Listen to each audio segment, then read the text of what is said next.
Hola mi gente, bienvenidos a CNN Dinero. Te saluda Xavier Serbia. ¿Lista? ¿Listo? Comenzamos. La economía colombiana con alto desempleo, más pobreza, más déficit fiscal, endeudamiento, paros, protestas, el peso se desploma, la calificación crediticia cerca de ser calificada como basura, presión de los inversionistas.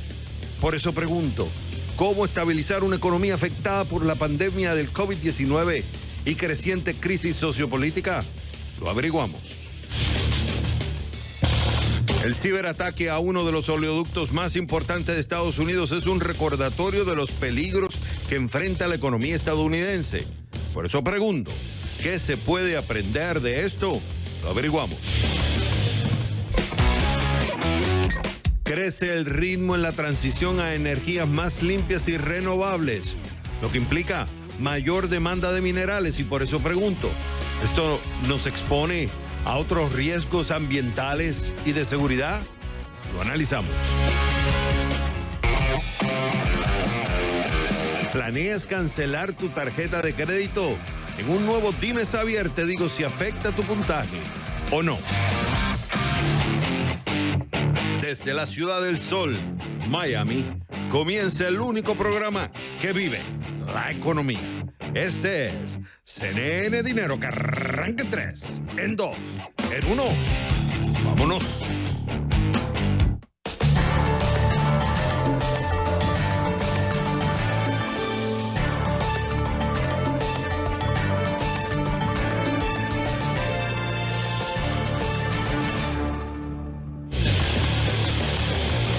La economía colombiana con alto desempleo, más pobreza, más déficit fiscal, endeudamiento, paros, protestas, el peso se desploma, la calificación crediticia cerca de ser calificada como basura, presión de los inversionistas. Por eso pregunto, ¿cómo estabilizar una economía afectada por la pandemia del COVID-19 y creciente crisis sociopolítica? Lo averiguamos. Pero primero, vamos con el contexto. ¿Qué está pasando? El gobierno de Iván Duque presentó a mediados de abril una reforma tributaria que buscaba, entre otras cosas, ponerle impuestos a productos básicos de la canasta y aumentar el costo de la gasolina. La propuesta no fue bien recibida y desencadenó protestas masivas en todo el país. El presidente Duque retiró la propuesta y renunció el ministro de Hacienda, Alberto Carrasquilla. ¿Por qué es importante? El país vive una de las peores crisis económicas por las que hayan pasado los colombianos debido a la pandemia del coronavirus. Y según el gobierno, la propuesta buscaba obtener recursos para continuar con los programas sociales de asistencia a los más pobres y a quienes lo han perdido todo por la pandemia. Pero, ¿qué opciones tiene ahora el gobierno para mejorar la economía del país? Lo analicé con Munir Jalil. Él es economista jefe para la región andina de BTG Pactual. Primero, trata de explicar cómo es que se llega aquí. ¿Por qué es que Colombia está en esta situación económica tan complicada? Al final, efectivamente, lo que terminamos viendo hoy en día es la combinación de lo que llamaríamos una tormenta perfecta. Veníamos desde finales de 2019 con un conjunto de peticiones sociales, de unas manifestaciones que se dieron justo después de que vimos también algo de protestas en Chile.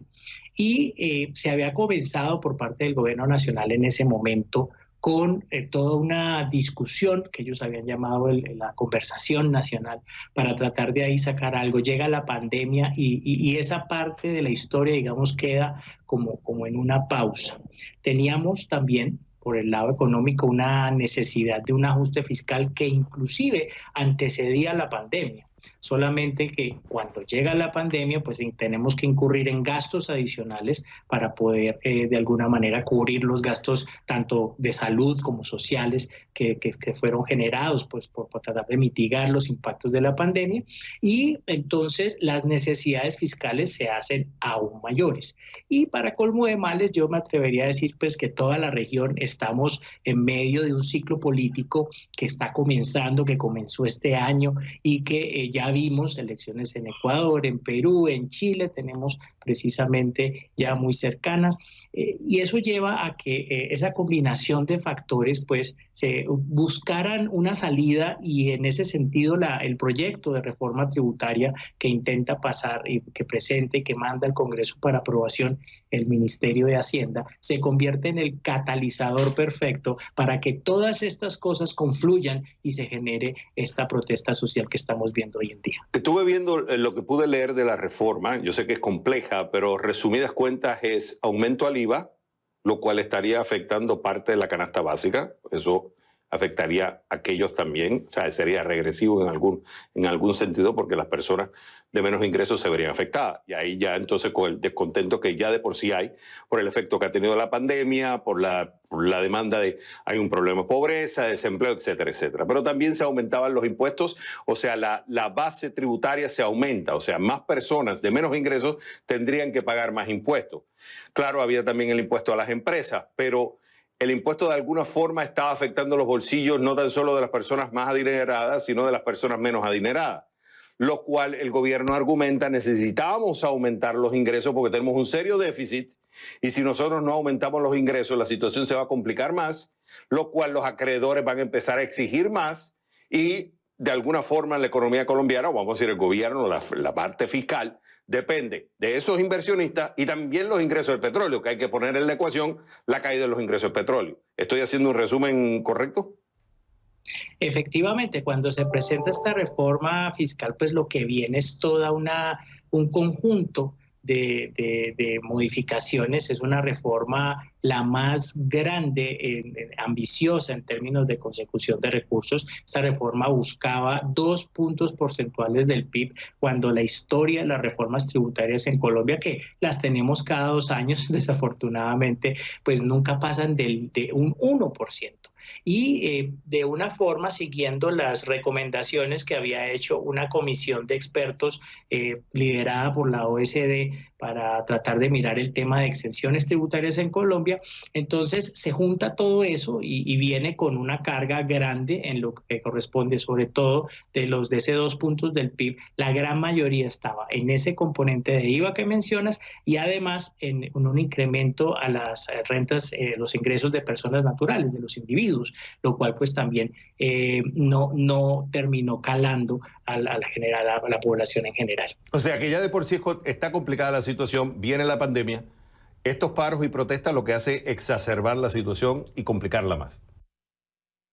Definitivamente lo que esto nos muestra es que esa multidimensionalidad de la cual necesitamos y que a veces pues se hace absolutamente necesaria, pero aquí lo que encontramos es que efectivamente confluyeron una cantidad de problemas que necesitan solución y que son un llamado para que pues tanto el gobierno, el Congreso y los organizadores del paro pues tracen una agenda para tratar de alguna manera solucionar todos los problemas. En lo económico, lo que sabemos, pues por lo menos, es que hay una idea de un proyecto, un nuevo proyecto de reforma fiscal que me atrevería yo a decir va a ser muy improbable que se presente en esta legislatura que termina antes del 20 de junio y que tenga que ser enviado en la segunda legislatura, ahora en el segundo semestre, en donde la carga, esos impuestos adicionales vendrían por algo que ya inclusive los gremios han venido aceptando y es una tasa de impuestos corporativos que se mantendría alrededor del 33%,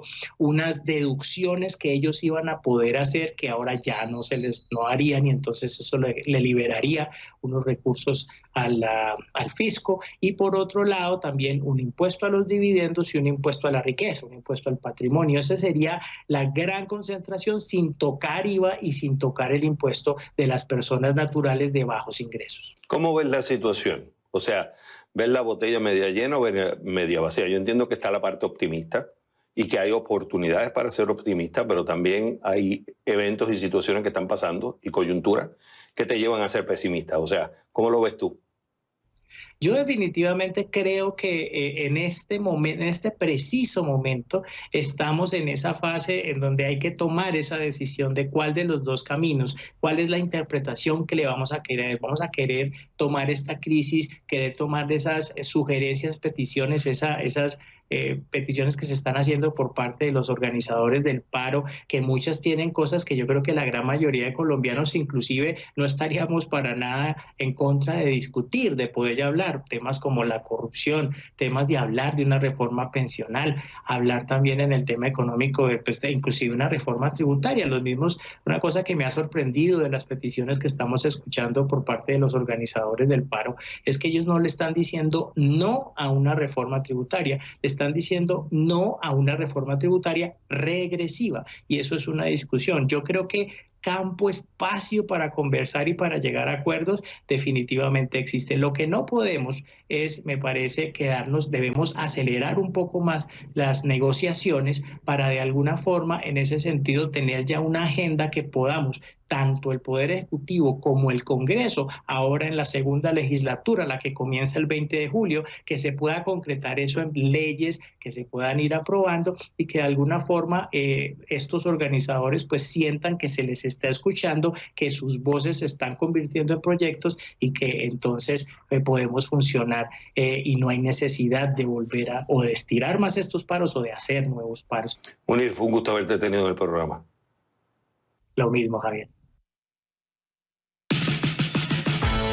Cuando regresemos a CNN Dinero, ¿quién se lleva la medalla de oro y de cartón de la semana?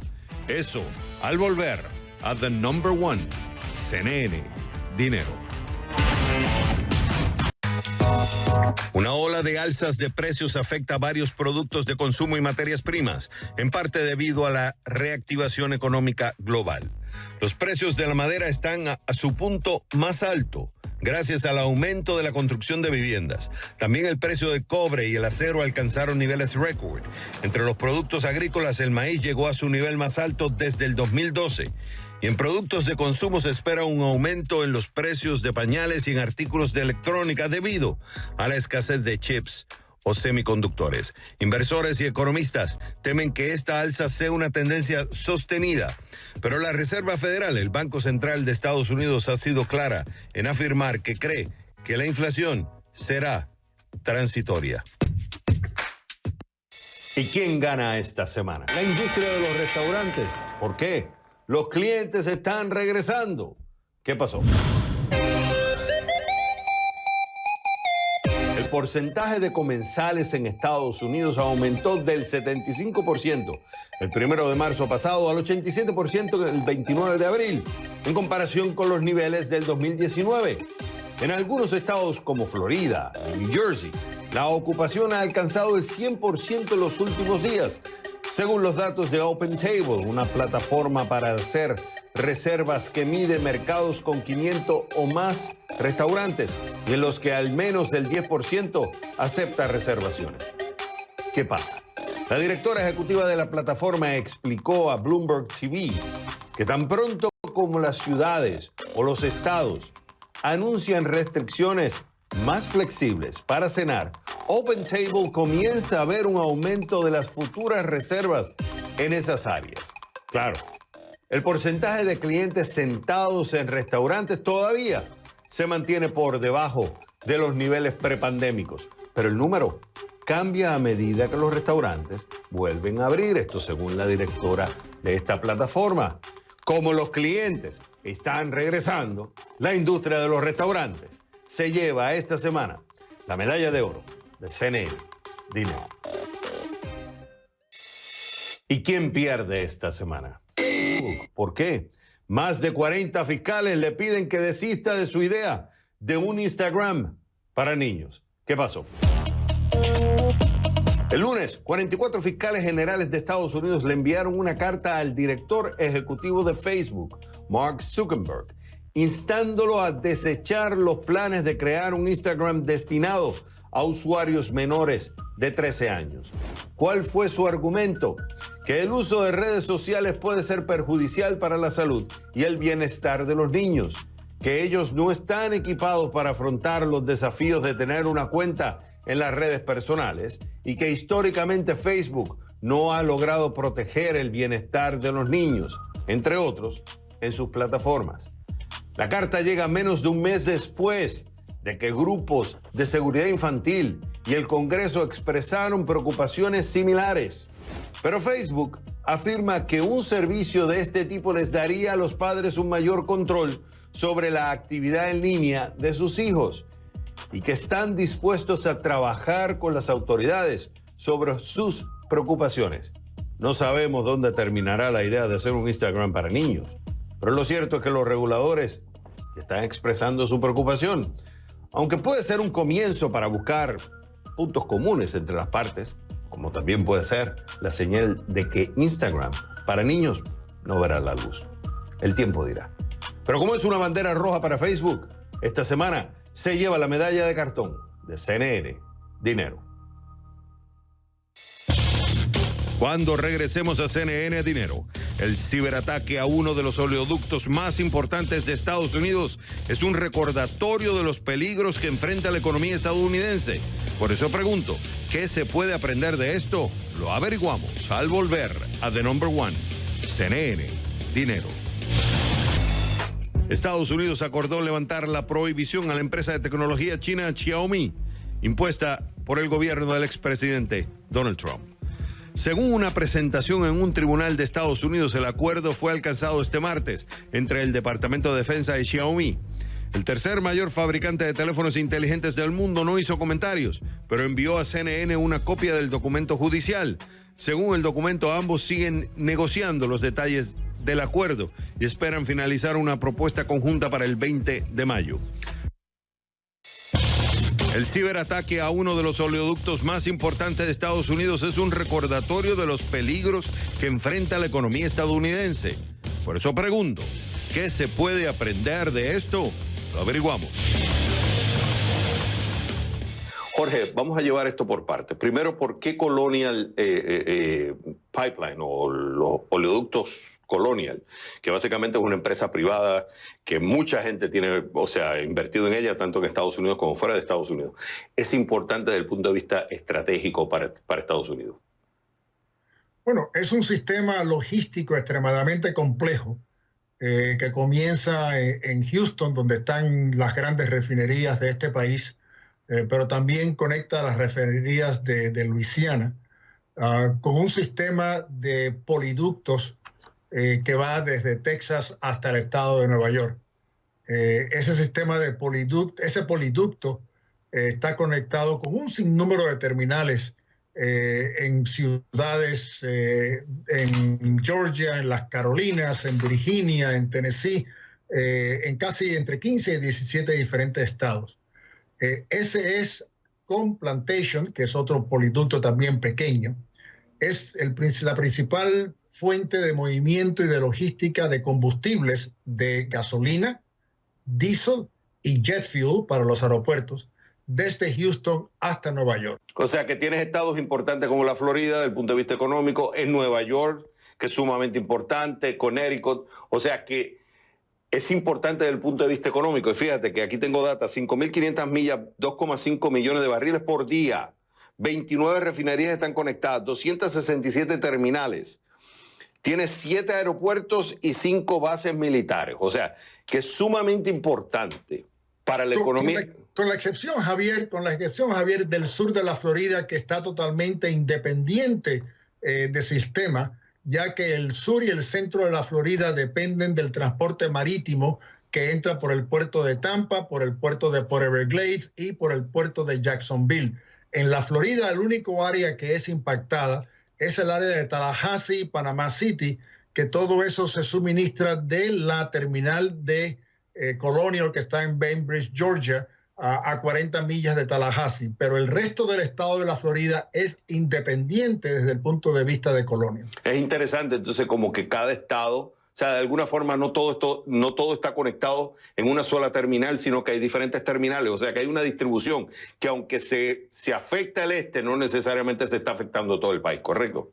Sí, y también que la audiencia tiene que reconocer que esto no es solamente gasolina, es decir, Colonial también mueve movimiento de diésel, que es para el transporte comercial, y mueve gran cantidad de turbocombustible, como tú bien dijiste, para un sinnúmero de aeropuertos. Hubieron aerolíneas que salían de la ciudad de Charlotte que tuvieron que cambiar sus vuelos. Así, no es solamente gasolina para nosotros los consumidores, pero también diésel para el transporte comercial y también turbocombustible para las aerolíneas. ¿Y por qué esto sucede? O sea, siendo tan importante, Jorge, esto no debería estar sucediendo. Es cierto que han habido eventos previos en Colonial, creo que hubo una explosión hace unos años, o sea, han habido eventos previos, pero esto es un ataque claramente planificado. Ya han sucedido, aquí tengo estadísticas donde ya en Estados Unidos han sucedido miles de ataques por año, e incluso hay un reporte, mira, tengo acá, han sucedido, en el 2020 sucedieron 2.400 tipos de ataque a gobiernos, facilidades de salud, de escuelas, que fueron víctimas de ransomware. Entonces, ¿por qué sucede esto? Bueno, porque todo el sistema nuestro, Javier, esto es una bofetada y es una alarma en que todos nosotros tenemos que tomar cuenta. Imagínate si esto hubiera sucedido en el sistema bancario y hubiera impactado todos los cajeros automáticos de los Estados Unidos. Imagínate si esto hubiera sido en el sistema de la generación eléctrica de este país. El gas natural, esto impactó a los combustibles, pero el gas natural que también es muy importante para el sistema eléctrico. Así que yo creo que este país es vulnerable. Todo nuestro sistema es vulnerable a estos ataques cibernéticos porque no estamos preparados para esto. Entonces, ¿quiere decir que la infraestructura que tiene Colonial, por ejemplo, o la infraestructura de los oleoductos, no está al nivel de la demanda de seguridad que se requiere? Así es. Yo he estado en varias terminales de Colonial y no hay una persona. Todo es automático. Es decir, cuando un lote sale de Houston, los lotes son de 25,000 a 50,000 barriles cada lote de producto. Cuando ese lote pasa por Atlanta, ya la computadora reconoce que Atlanta necesita 10,000 barriles y del sistema salen del ducto 10,000 barriles y se los entrega a la terminal en Atlanta. Y así va ciudad por ciudad. No hay una persona que está manejando todo el sistema. Ya es un sistema computarizado, automático, que es el que hace todos estos movimientos. Así que esa es la complejidad y ahí es donde está, yo creo que el talón de Aquiles de todo ese sistema, que se lo hemos dado, se lo hemos entregado a la ciencia, a la tecnología, y el control humano ha desaparecido en su totalidad. Viendo todo esto, ¿qué se puede aprender? Bueno, aprender que Colonial tiene mucho trabajo que hacer y que las lecciones de Colonial las tenemos que aprender ahora y aplicar rápidamente, urgentemente, a todo el sistema de entrega de combustible a través de los Estados Unidos. Repito, Javier, estoy extremadamente preocupado también con las líneas de transmisión y de distribución de gas natural, que es muy importante ya que suministran al sector eléctrico. Así que yo creo que todos nosotros, el sistema de la banca, yo no sé tú personalmente, pero yo siempre he estado preocupado de que un día de estos voy a llegar a mi cajero automático y no voy a poder tener acceso a mis cuentas bancarias. Así que yo creo que, una vez más, una bofetada que todos nosotros, no importa qué industria, no importa qué sector, tenemos que tomar cuenta. Jorge, como siempre es un gusto tenerte en el programa. Gracias, Javier.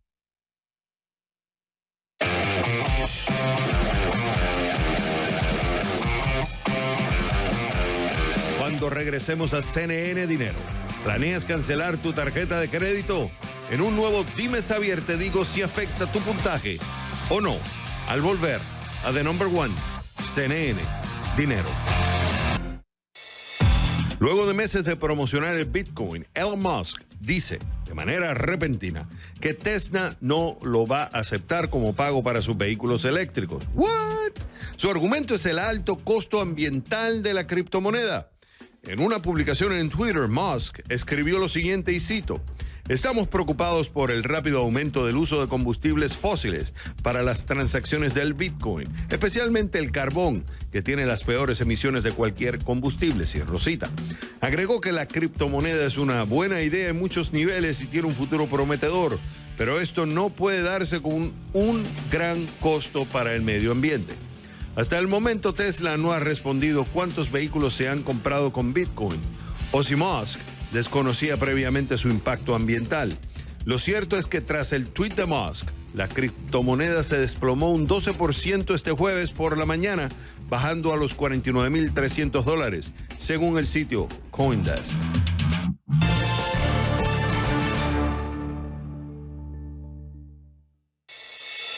Ahora sí, ¿qué hiciste? Acabo de cerrar mis tarjetas de crédito. ¿Las pagaste todas? No, cerré la que no uso para evitar la tentación. Good. Aunque te confieso que me llegó una oferta que la estoy viendo con cariño. Me preguntan, Xavier, ¿es cierto que cerrar las tarjetas de crédito es malo para mi puntaje de crédito? La respuesta, sí y no. Vamos por partes. ¿Qué es el puntaje de crédito? Básicamente, con tu historial de pago, ingresos y gastos, algunas agencias crean un reporte que da un puntaje y que le dice a un prestamista el riesgo que le representa prestarte dinero. ¿Y cómo se expresa la calificación? Tienes que menos de 580 es pobre, hasta más de 800, que es excepcional. ¿Qué quiere decir? Entre más bajo el puntaje, posiblemente te ofrezca una tasa de interés más alta, incluso no te presten dinero.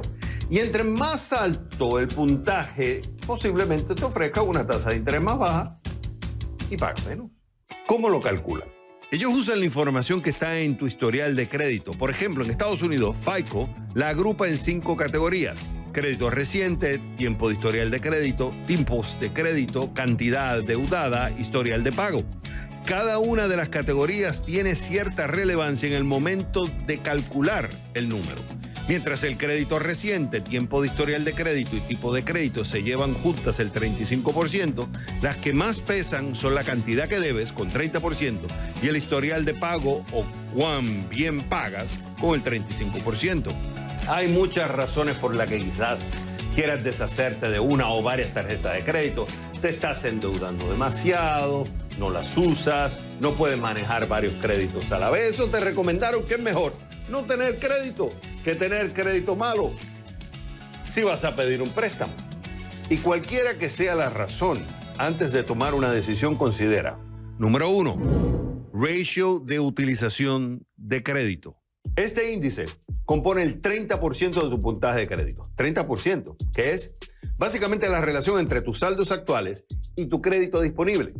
Quiere decir que reducir la cantidad de crédito del que dispones puede hacer que tu ratio de utilización aumente y tu puntaje crediticio disminuya. Como regla general, tu saldo no debe superar el 30% de todo tu crédito disponible. Por ejemplo, digamos que sumas el crédito disponible de todas tus tarjetas de crédito y es $10,000. Entonces, tus deudas no deben superar los $3,000. Número 2, el tiempo que llevas con el crédito. El tiempo que llevas con un crédito abierto constituye un porcentaje de tu puntaje de crédito. En el caso del FICO, es el 15%. Es decir, que cerrar una tarjeta de crédito que tiene más antigüedad puede reducir la duración de tu historial de crédito. Claro, esto no sucede de forma inmediata. De hecho, las cuentas de crédito cerradas permanecen en el reporte hasta por 10 años en caso de una bancarrota. Número 3, la información no desaparece. Si no realizaste pagos a tiempo, te atrasaste o tienes información negativa en la tarjeta de crédito que quieres cancelar, no desaparecerá si la cierras. El historial que hayas mantenido con el acreedor permanece en tu informe hasta por 7 años, incluso después de haber cancelado la tarjeta. Así que no esperes que este cierre mejore de inmediato tu puntaje. ¿Y por qué cerrar una tarjeta de crédito independientemente del efecto que tenga en tu puntaje de crédito? Hay varias razones. Número 1, para evitar tentaciones. Si no puedes evitar la tentación de usarla y esto hace que vivas por encima de lo que puedes pagar, entonces ciérrala. Los cargos por pagos atrasados tienen más peso en tu puntaje que cualquier otro factor. Y además, las deudas de las tarjetas de crédito pueden ser una carga y afectar tu vida de manera profunda. Número 2, los términos son desfavorables. Si los términos de la tarjeta no son favorables, es decir, tienes un interés más alto que el disponible en el mercado y tu acreedor no quiere negociar una mejor tasa, esto puede costarte demasiado dinero a largo plazo. O si el costo para mantenerla abierta no lo justifica. Ahora, si vas a cerrar una o varias cuentas, 1, comienza cerrando las más recientes. Recuerda que el tiempo de relación que llevas con una institución pesa en tu reporte. 2, una vez que estés decidido, paga cualquier deuda que tengas con la tarjeta, ciérrala y comunícate con el banco. Luego asegúrate de que la cuenta se haya cerrado realmente, tanto por correo electrónico Y haciendo otra llamada, mi gente, para tener una buena salud financiera o un bajo nivel de deuda es clave. Si tienes un buen historial de crédito, pagas a tiempo, eres responsable y mantienes el ratio de utilización bajo, es posible que cerrar una tarjeta de crédito no impacte demasiado tu puntaje. Es cierto que tener un buen puntaje es importante, pero más importante es tener una buena salud financiera. Y parte de eso es tener un bajo nivel de deuda.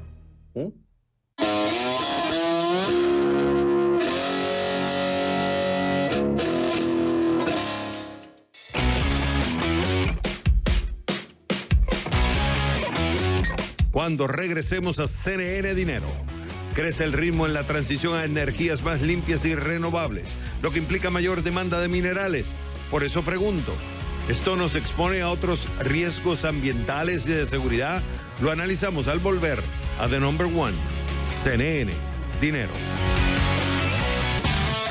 Una empresa de Finlandia tiene planes para poner en órbita el primer satélite de madera del mundo. Este ha sido llamado WisaWoodsat y la intención es probar el rendimiento de la madera en condiciones extremas.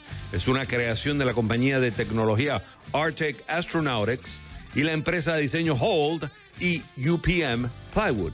Según sus creadores, se trata de un nanosatélite que tiene su base en el estándar conocido como CubeSat, de tan solo 10 centímetros cúbicos. La idea del proyecto es lanzarlo a finales de este año a bordo de un cohete Rocket Lab Electron desde la península de Mahia, en Nueva Zelanda.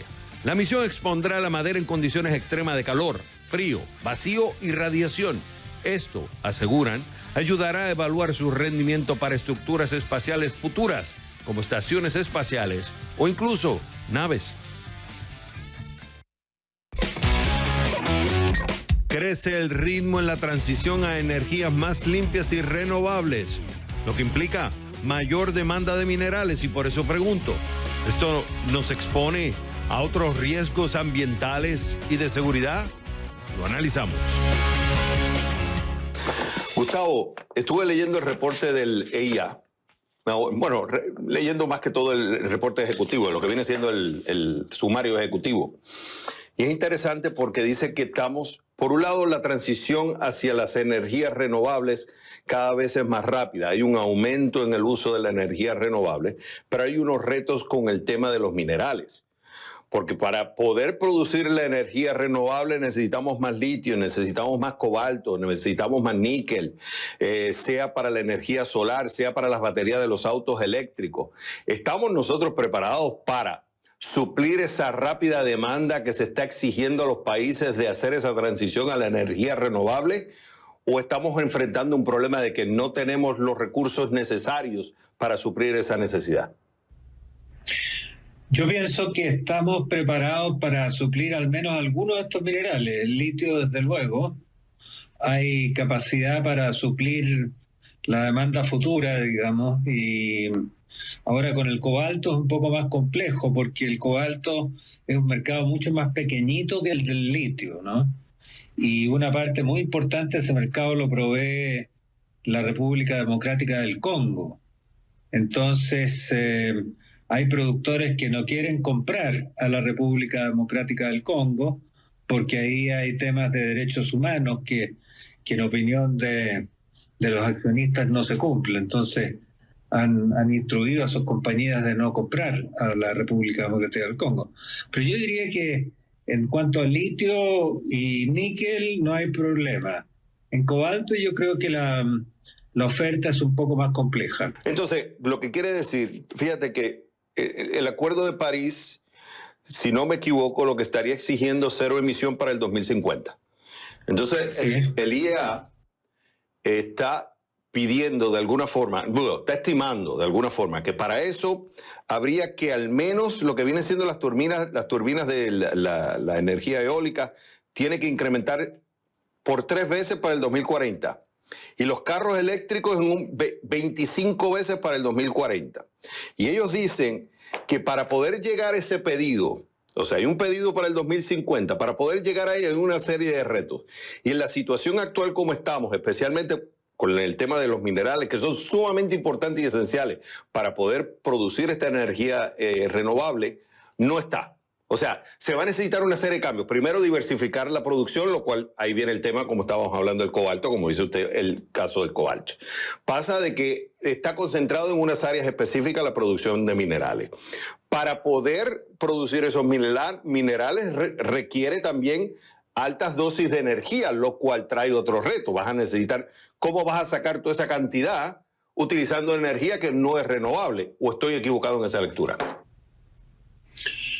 Bueno, la matriz, hablemos de Chile, que tiene el 50% de las reservas de litio del mundo, pero que no es el primer productor. El primer productor de litio es Australia en este momento.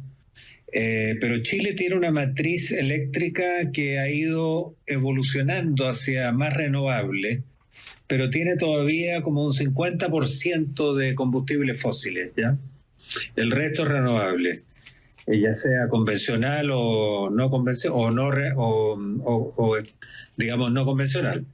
De tal forma que yo no he visto las proyecciones, pero he visto sí que la industria minera, y no me estoy refiriendo al litio, sino que al cobre, ha avanzado muy rápidamente en transformar su energía, ¿no es cierto? Ha comprado a veces hasta el 100% de su producción, del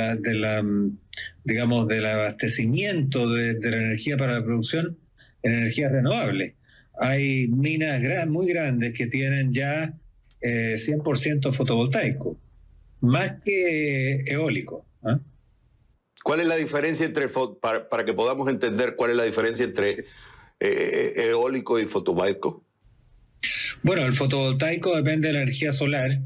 Nosotros en el norte de Chile, en donde se produce litio, tiene la radiación solar mayor del mundo. Por lo tanto, ¿eso se traduce en qué? En que el número de horas que puede funcionar, digamos, los paneles solares es máximo en ese lugar, y también pueden funcionar con una eficiencia mucho mayor que en otras partes. De tal forma que es muy positivo eso. Ahora, en el caso... Sí. Perdóname que te interrumpí, sigue. No, en la noche se puede eventualmente abastecer con las energías convencionales, pero también se puede abastecer con energía geotérmica, ¿no es cierto?, en el futuro. Porque hay energía geotérmica bastante en Chile. O sea, que es posible que podamos producir, o sea, que podamos generar mayor producción de minerales, vamos a decir, extraerlo, y no necesariamente tengamos que utilizar la energía tradicional de combustión interna, sino que podemos utilizar la energía renovable, ir cubriendo ese problema de ir sustituyendo una por la otra. O sea, que la tecnología existe y es posible. Es posible, y yo creo que es perfectamente viable económicamente. Esto va a ocurrir, yo no tengo ninguna duda, porque yo diría que por lo menos en Chile la industria minera ha sido líder en esto, en comprar energía renovable, en invertir en energía renovable, y yo creo que las metas para transformarse completamente en energía renovable las va a cumplir con creces al 2040. Ahora, para el problema no es tanto ese, ¿no? ¿Y dónde está el problema? Que es el complemento. ¿Qué pasa con lo que ya no depende de la energía eléctrica, sino que depende de otros factores que producen huella de carbono? Ese es el problema. ¿Como por ejemplo? Bueno, por ejemplo, los vehículos diésel, ¿no es cierto?, que tú tienes que mover, ¿no es cierto?, para transportar materiales. En fin, ahora se piensa que en el futuro, de aquí a 5 o 10 años más, esos vehículos podrán ser transformados a hidrógeno. Si es así, tenemos un paso mayor avanzado. Pero igual tenemos un residuo que no es menor, ¿no es cierto?, que tiene huella de carbono, y que son todos los insumos que vienen de afuera de las minas. O sea, que el problema no estaría en la extracción y en la producción, sino estaría en la distribución, sino que estarían los insumos que vienen a la mina, pero que también son parte de la huella de carbono. Gustavo, fue un gusto haberlo tenido en el programa. Ok, muy bien. Igualmente. Bueno, mi gente, hemos llegado al final de otro episodio más de CNN Dinero. Ya ustedes saben, esto es CNN Dinero, donde la prosperidad está a su alcance.